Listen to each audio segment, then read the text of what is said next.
27. turnir u malom fudbalu u Petrovcu na Mlavi ove godine počinje 25. juna. Krenuli smo polako sa organizacijom turnira u malom fudbalu koji će se po 27. put održati kod nas. Doneli smo vrlo važne odluke što se tiče organizacije samog turnira. Doneli smo odluke o organizacionom odboru, o komisijama samog turnira i same propozicije turnira. Jedna od vrlo važnih odluka je da smo povećali nagrade za seniore za prvo mesto sa 500 na 700.000 dinara, drugo je 200 i treće je 100. Tako da visina nagrade za prvo mesto je 700.000 dinara, što je, mislim, jedna od najvećih nagrada u Srbiji, što će privući što kvalitetnije ekipe, što veći broj ekipa u našu opštinu, što će nam omogućiti da napravimo što kvalitetniji turnir. Doneli smo odluke što se tiče i suđenja i vođenja programa, od dežurnog lekara, spikera, obezbeđenja i svih onih ljudi koji čine jednu celinu da bi turnir se organizovao na jedan kvalitetan i lep način. Polako se zagrevamo ono što se kaže, napravit ćemo još par sastanaka što se organizacije tiče, da bi to sve bilo u zakonskom okviru.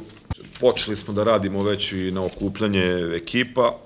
Ja se nadam da će ovaj 27. turnir da bude, ako ne bolje, onda bar kao 26. koji je bio onako spektakularan i dobar,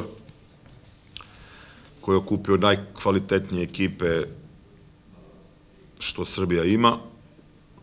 Probat ćemo neki plan da dovedemo malo ekipe iz regiona koliko je to moguće.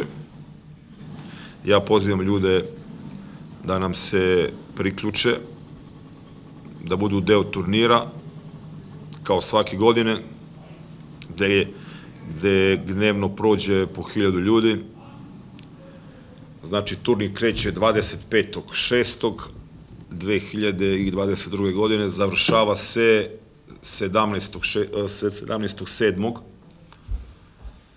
17.7. se završava, ako nas vremenski uslovi ne poremeti kao prošle godine, a ja verujem da neće, mogu da kažem da će turnir da bude dobar i pozivam sve da budu deo turnira i da uživaju u fudbalu u narednih 20 dana. Turnir se održava pod pokroviteljstvom opštine Petrovac na Mlavi u organizaciji kluba malog fudbala Eurolider i Sportskog saveza opštine, a suorganizatori su Srednja škola Mladost, Sportski centar Dragutin Tomašević, Opštinski fudbalski savez, Kulturno-prosvetni centar i Direkcija za omladinu i sport.